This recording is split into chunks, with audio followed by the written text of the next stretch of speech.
Look, ladies and gentlemen, boys and girls, there's no need. Your favorite neighbor, let's get his hair.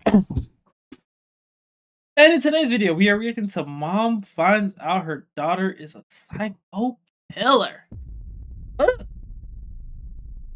Gotta be a brutal one, man.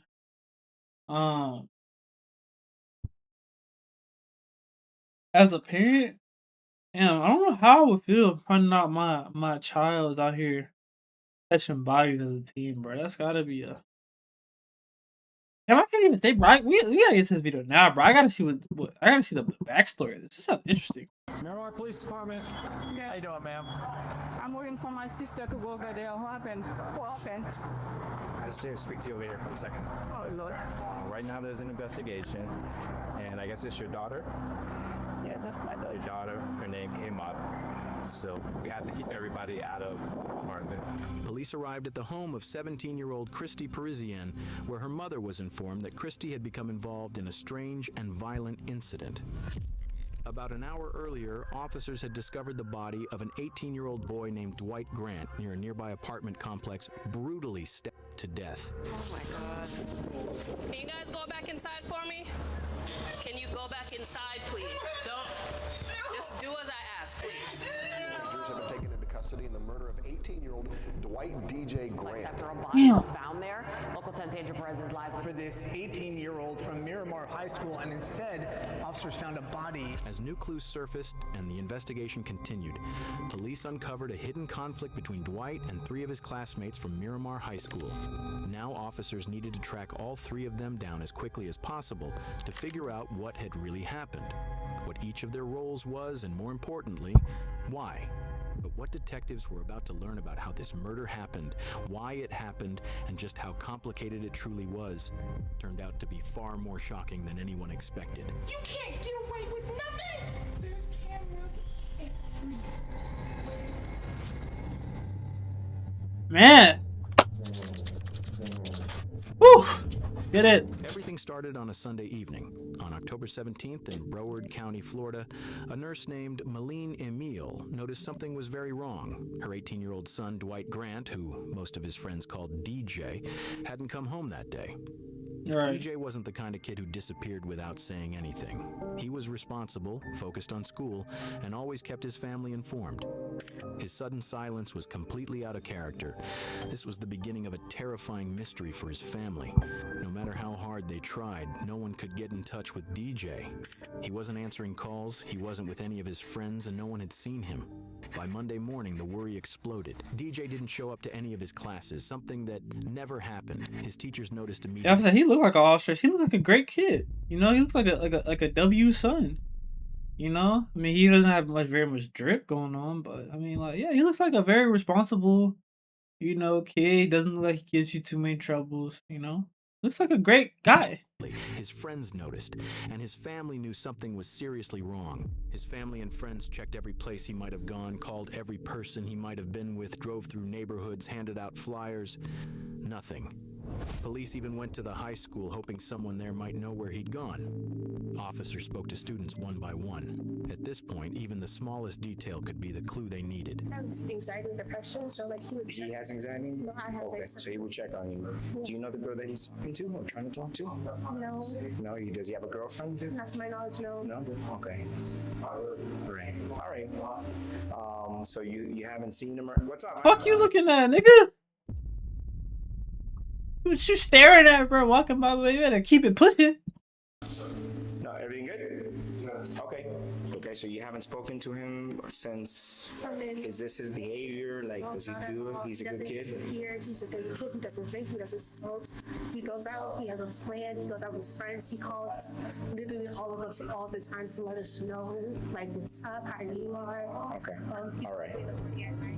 To everyone who knew him, DJ was quiet, calm, and spent most of his free time gaming. He wasn't the type to get into fights, he didn't cause trouble, and he had zero history of reckless behavior. Yeah, look like a great kid. Suggested he'd ever disappear or end up involved in something dangerous. The search for DJ continued through Tuesday of that same week. Then, around 2 p.m., while officers were canvassing the area near Sherman Circle North, a quiet neighborhood in Miramar before all this, they made the worst discovery imaginable. Hidden in the bushes beside an apartment building, police found the body of a young man. Damn! Let me step back. The body was found just outside the apartment building where DJ lived. All that time, he had been there, right near his own home. Officers were led to the body by scattered bloodstains on the sidewalk. From an initial examination, the body had 2 fatal stab wounds, one to the neck and one to the chest. A knife was also found nearby, hidden in the bushes next to the body. Can you go back inside, please? Don't. Just do as I ask, please. In a few minutes, an officer will come talk to you. Go back inside. Yeah, no, I know it hurt. I know it hurt. I know it hurt. Damn. Listen, I can't answer anything right now. I just need you to go inside the apartment and stay there till I can get somebody to come and speak to you, please. Listen, what did I just ask? Just give us a few minutes and somebody will come and talk to you. Just give me a few minutes. Go ahead and go inside. After speaking with DJ's family and asking them to remain patient, officers immediately blocked off the area surrounding the body and began processing the scene for evidence. 4 officers were on scene working to secure the area, search for evidence, and confirm the identity of the victim as quickly as possible. This all happened aquí abajo. Aquí abajo. Sí. Ahí abajo del stairwell que está ahí había mucha sangre, and you can see that probablemente están tratando de limpiarlo. Hay una cámara aquí, hay 2 cámaras aquí, y hay una cámara en esa esquina donde lo tiraron. Sunday. On Sunday, he went missing Sunday. Miramar is a quiet, close-knit community where news spreads fast. So when word got out about the brutal discovery of an 18-year-old's body, tips started pouring in almost immediately. Several people came to police headquarters, hoping the information they had might help. Among them was a woman who walked into the lobby holding her teenage niece's phone. She wanted to tell police about a private group chat that had caught her attention. At the time, officers had no idea that this small piece of information would end up being the key to solving the entire case. Can you just give me a brief rundown? I'm so sorry. I know I've seen on the news that they found a body over by Sherman Circle, and they keep showing the picture of the kid that goes to Miramar High, saying they can't guarantee that it's him, basically, blah, blah, blah. Okay. But on my niece's phone, all the texts are coming through that they're her friends. There's people from school there, and they know it's him. I just came here because my niece was telling me that she had got these texts from this girl yesterday from the modeling, and she said it was the most traumatizing day of her life when she seen him yesterday, which would have been Sunday. Yeah. So in my mind, 1 and 1. I'm not saying she did anything. Yeah, say traumatized. How you traumatized if you know what I'm saying? Like you know how why are you traumatized? If you saw the body, you either didn't call or you were in fact involved in what was going on. But I'm not saying I can't come here and not show you either, because she keeps saying, tells everybody in how many people she's killed and she's in the gang, which I mean, it could be just to be, you know, cool or to be tough. But you never know. It's like, you know, the same thing. I don't want the text messages here. I don't want them To to just- show my nieces. I don't want her. Like I don't want her to associate Right. with, okay. By the next day, Wednesday, the victim's identity was finally confirmed. The body belonged to DJ Grant, the Miramar High School student who had been reported missing. And Nicole, there are still so many more questions than answers at this hour. Our officers came out here because they were helping the search for this 18-year-old from Miramar High School, and instead, officers found a body in the bushes. Now, police had to start putting the broken pieces of the puzzle together. The evidence from the crime scene, and more importantly, the group chat that the woman had brought to them. Inside the chat, police found disturbing messages linked to 3 teens, 3 names that within hours would become central to the investigation.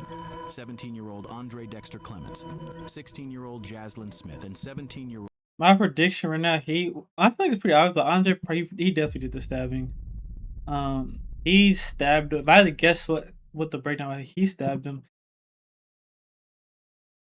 I think she might have Rouge, really talking. I don't know what you could be doing involved in this. I don't know. I don't know. Old Christy Parisian. Without wasting any time, officers began tracking them down. Christy was the first person police went to.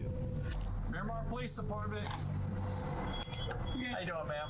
So, right now there's an investigation, and I guess it's your daughter. Yeah, that's my daughter. What we're gonna have to do is we're gonna have to keep you out of the house for now. Me? Yes. Nothing has to do with you personally, but we have to keep everybody out of the apartment. So if there's anybody else in there that's in there, No, the sister, she's at work right now. but nobody else is inside. No, on the You got shoes on? Okay. So we have detectives that are going to get a search warrant. Okay. So right now, we're just going to make sure nobody's inside, and then we're going to close the door, and then we're going to wait for the warrant to get here. When I come back. When I come back, no. As soon as you're done, the search warrant is. Today, no. Can I take my phone to call my sister? Is okay? Take my phone? My phone is right there. Can I call her?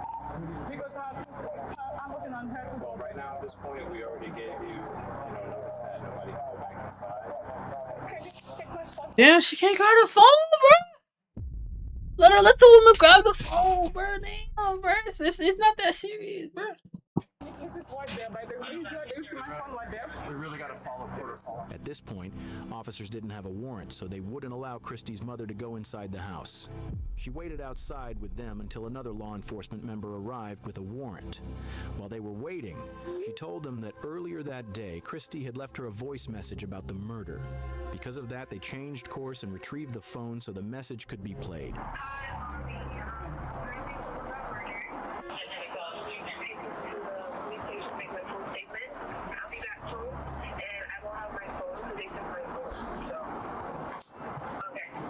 By now, the police had already spoken with Christy at the station. Her mother wasn't able to provide any additional information.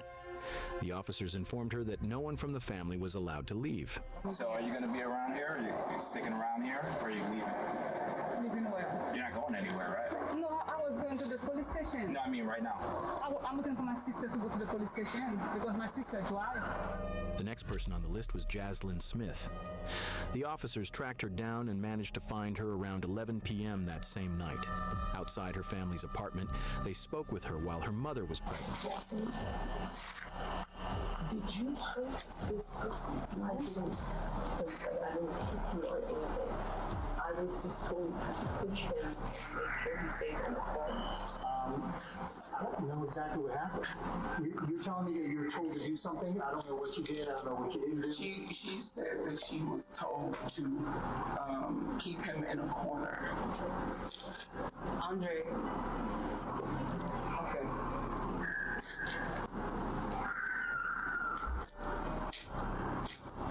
Andre told me that somebody had pissed him off, that somebody was messing with somebody else's girl. Okay. Okay. So now the Christy girl was Andre's girl or side, whatever. And my man DJ was just trying to get some play. What's that on my camera? Overheat? I don't feel it. I don't know. Hopefully this is all fine. The recording's all fine. But yeah, And that he was upset and that he needed some backup for his fight. He told me it was just a fight. Jaslyn had been told to trap DJ in the stairwell. Andre needed backup for the fight, which was apparently over a girl, Andre's ex, who was now involved with DJ. Damn. Ender at. Fun fact, I remember I had a situation where I had dealt with a girl. I had dealt with a particular girl from we dealt with each other for a very short, brief period of time, for like maybe a month or so. And then I remember it was like 3, 4 in the morning, and I'm driving back. Also, my thing, I don't save women's numbers. That's another subject. But I don't save their numbers. I kind of just remember them. So I remember I was asleep, and I woke up to a number calling me that wasn't saved, but it was calling. But I'm thinking, okay, it might have just been a girl calling me or something like that, right? So I picked up and answered, and it was a dude. He was basically threatening to, you know what I'm saying, take my life over a girl. At first, I didn't even remember because he had called me like 6 months later. You know what I'm saying? He had called me 6 months after I had was done dealing with this particular person. And I was just like, bro, like, if these are the type of dudes you deal with, bro, I don't want nothing to do with you, bro. Respectfully. You do not have to talk to me. Are you gonna arrest my child? No, I'm not gonna arrest your child. I want to hear what she has to say, but I wanted to reiterate because I said it to you and she wasn't here. He told me to dress up in all black and follow him. Andre? I wouldn't do that and everything. He just said, do this for me. Just help me out with a fight. We're fine. We walked all the way there and walked up the stairway. And Chrissy was there. Chrissy had seduced him from what I know. Damn! Ah! I hate it for him, man. My man DJ was a good guy. He was just trying to get some play. He got a dial? He got a dial over some play? Oh. I was trying to just pretend and forget that it didn't happen.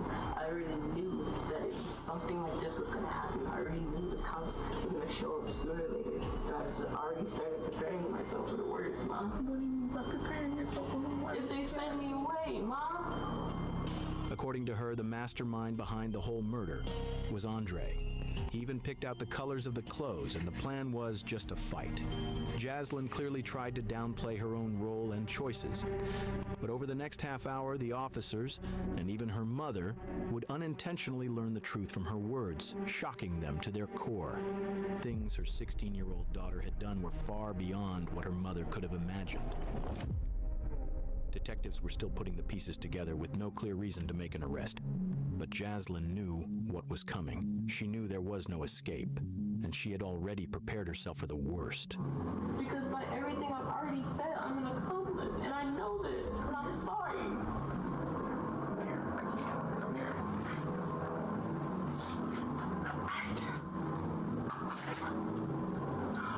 The female officer at the scene can be seen briefly laughing when Smith lets out a sigh. Yeah, oh god, that's what it's, bro, I swear to God, I was taking it too. I was waiting for this camera. What are you laughing about? Like, what's funny? But there's nothing funny about what's happening. A teenager has been killed, and Jaslyn has just admitted her role in what happened. She's now given police a motive. Andre had found himself in the middle of a high school love triangle between DJ and his ex-girlfriend. That's when the dark thoughts started, and the plan began to take shape. A plan that wouldn't even... That still doesn't explain why that white woman was laughing, bro. What's funny? That's what I want to know. What was so funny? Help. Before Sunday, before any of this began, Andre had reached out to her. He told her about the planned fight and the help he needed. Now sitting in a police car beside her mother, the officer asks Jaslyn to walk them through everything, step by step, starting from that moment. So I'd like for you to kind of tell me, step by step, on how everything occurred, you know? Before Sunday, before he came over. Who's he? Andre. Andre's from school also? Yes. Before he ever came over, he told me on Friday, I believe it was Friday, that he had a situation that he needed to deal with, and he was wondering if I could help him out with a fight. Me knowing that I used to fight in elementary and used to be a bad kid-ish outside of school, I'd agreed because he's a good friend of mine and like it's just a fight. He had said he was going to be coming over at around 6. He came over at least 6:45, close to 7 o'clock. Okay. And he had proceeded to tell me the whole scenario of, we're gonna get dressed in all black. You're gonna wear clothes that you don't care about. You're gonna wear gloves. You're gonna wear do-rag. I know the whole layout of the building. Andre already knew that Jaslyn had a reputation for fighting when she was younger. That was exactly why he chose her. He even picked out what Jaslyn should wear, telling her to wear gloves and protect her hair. Jaslyn's account helps clarify the days leading up to the murder, but one thing stands out. She repeatedly tries to downplay her role, presenting herself as someone who was merely influenced rather than involved. A claim that within minutes would be completely undermined by a small slip she made. We had gotten dressed, we had prepared. My mom had gotten home. We had told her that we were going to go on a walk. He was explaining to me that the person that me and him were going to fight with, because he was going to seduce, had messed with a girl that he knew and had, essentially from what I know.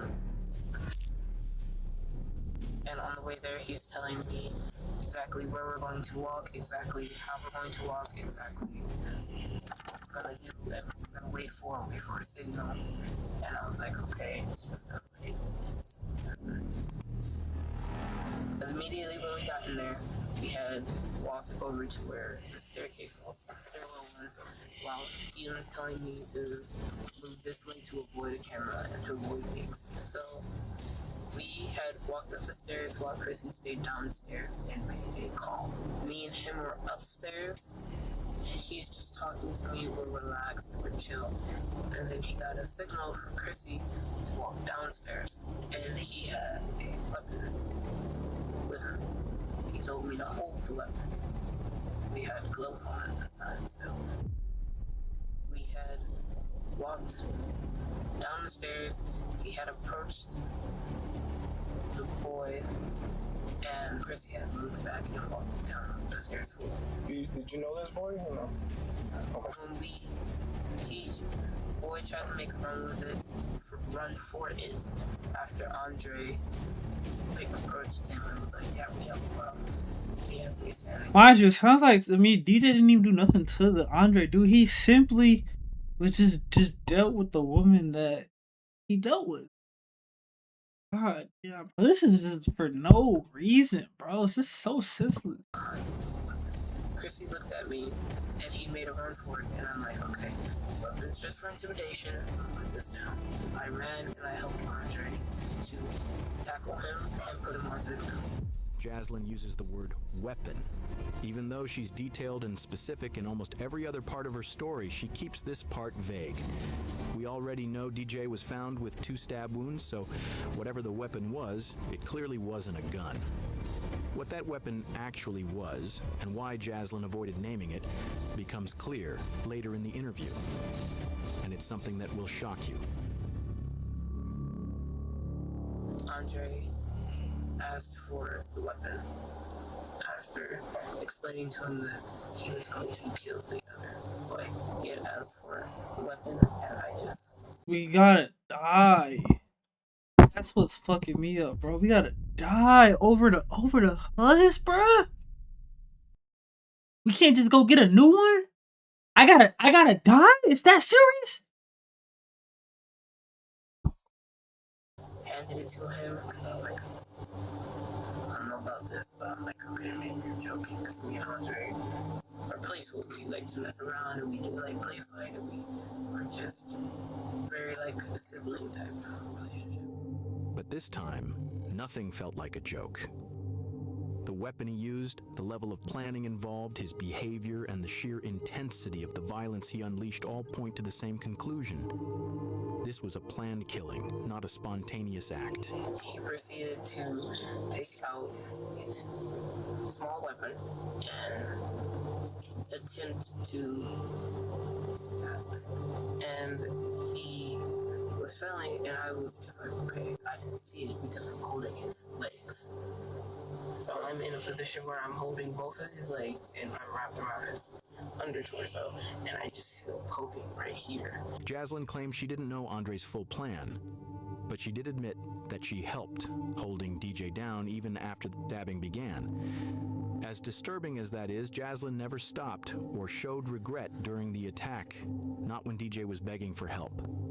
Not even as he was slipping in and out of consciousness after being stabbed. And then he had another smaller weapon, and he took that out, and he stabbed him right here. Also, the boy was just like, "You're gonna kill me. Just choke me out or like end it," because he kept going in and out. DJ knew he was dying. Under the pressure and pain he was in, he begged Andre to choke him and end it quickly. Andre ignored him and stabbed him again. After that, DJ went unresponsive. He stopped struggling and tragically died at the scene. In Jaslyn's version of events, she says she was told to do what she was assigned without asking questions. As the confrontation escalated, she says she didn't fight back because she was terrified of what might happen. Throughout her account, she places nearly all the blame on Andre. That explanation mostly holds up until Jaslyn slips up. In the middle of her story, she mentions a detail that seriously undermines her claim that she didn't know this was a murder plan, and instead places her right at the center of it. Because prior to this, he had told me that this was the first person he had ever killed. Prior to this, he had told you that? When we were at the house, when we were just talking about... Damn, so she knew! She knew they were gonna kill, bro. Oh my. Mind you, this is all because, not even because he was like, yo, girl, I need that, and took it. No! This is simply because his girl moved on, and DJ just so happened to be the unlucky guy. That's what I'm saying, bro. You gotta be careful. You gotta get the Carfax on the history of the girls you're dealing with, you know? That's why I always tell people, it's never a body count. To me, it was never a big thing. It was more so who were the people you dealt with, bro. Because a body count, like, but if there's such a good, you know, people that aren't really, whatever. But you deal with people that, like... What was going to happen, but he never told me that he was going to kill somebody until at this time. You know, like, this is the first person. I'll leave it here. I'll ask Chrissy. That single detail changes everything. It shows that Jaslyn knew about the murder plan long before it happened. Now her story starts to crack. It directly contradicts her earlier claim that she had no idea this was meant to be a killing. At this point, it's clear she was far more involved in both the planning and the decision than she had admitted. That's when the officer shifts the focus and asks about the weapon used in the attack. I'm assuming it's a knife then that he had? There is a knife and there is a longer what? Sword. A sword. Okay. A knife is something that can be easily concealed, but a sword isn't. Hiding something like that would be almost impossible. It's hard to believe that Jaslyn and Christy could have been around Andre all that time without noticing the sword. Now detectives finally have enough pieces to start shaping a version of events that's much closer to the truth. But before moving forward, they still needed to make sure the physical evidence matched the story. So you saw the big sword when he first showed up here in the first place? I didn't see it exactly. I saw that there was a bag with it, and I was like, okay. Because somebody else had taken everything out of the house behind us, and I didn't know where that was. And I believe it was either in like a jacket with him, or with Chrissy in an extra jacket and a bag with them. Jaslyn could tell detectives were zeroing in on one key detail. She knew about the sword before they ever left the house, and that meant she knew the plan from the start. She tried to distance herself from it, saying that when they left, Andre grabbed a small knife and a larger sword, but she claimed she didn't actually see the sword at first and assumed it was already in the bag. Detectives weren't convinced. By now, there were too many gaps in her story. The teens believed they had pulled off the perfect crime. They killed someone in broad daylight in a tucked-away stairwell inside a busy apartment complex, avoided security cameras, and left no direct eyewitnesses. If the group chat messages hadn't surfaced later, they might have gotten away with it. But everything started to fall apart after the attack. They dragged DJ's body into the bushes, packed the weapons and supplies into a bag, and returned to Jaslyn's complex. There, they made a serious mistake. In an open, grassy area, clearly visible from nearby apartments, they started a fire and burned the bloody clothes using gasoline. As they sat there, shaken, but still hoping they were in the clear, a security guard spotted them. In that moment, the cover-up ended, and he wasn't the only one watching. Another resident had seen them too and later told police exactly what she saw. The two girls, they were just standing there, but they weren't moving much. The chubby girl, she was just like moving back and forth, like standing in the same spot but moving a little bit. And then the guy was moving around the fire, just throwing more gasoline. I didn't see their face, but I saw their body shape, and seeing them on the photos, you could picture them, especially the chubby girl. You could feel the traumatization from them, and you could feel like they were scared, but you could also feel like they had that energy of the way of thinking like he deserved it. Like you could notice that. Security camera footage from the apartment complex backed up much of Jaslyn's story. The cameras showed the three teens dressed entirely in black as they approached the stairwell where DJ was attacked. One camera even captured DJ Grant's final moments. Another showed the teens dragging his body toward the bushes exactly as described. But as detectives reviewed everything more closely, cracks began to appear. Parts of Jaslyn's version didn't fully line up. Police seized the teens' phones and went through their messages. It didn't take long to find something that directly contradicted Jaslyn's claim that this was only meant to be a fight. One message revealed the true mindset behind the plan. White DJ Grant was killed back in October, and for months now, the three teens that are accused in his case have been kept in jail. All the evidence was clear. Within days, police moved in on all three suspects. Jaslyn Smith, Christy Parisian, and Andre Clements were all arrested. Each of them was charged as an adult. All three were charged with tampering with evidence and conspiracy to commit murder. Christy and Jaslyn were each charged with second-degree murder. Both eventually pleaded guilty and were sentenced to 25 years in prison, followed by an additional 10 years of probation. Andre Clements, who was 17 at the time, was considered the mastermind behind the crime and the one who delivered the fatal sword strike that killed DJ. He faced the most serious charge, first-degree premeditated murder. On February 18, 2025, Andre Clements, now 20 years old, also pleaded guilty. He was sentenced to 40 years in prison, followed by lifetime probation. A caring, loyal, honest person would be there for you in a second and a heartbeat. Damn. R.I.P. Andre, man. That's fucked up. My man shouldn't have died like that. Y'all let me know what y'all think in the comments, man. I'll catch y'all boys later, bro. Peace.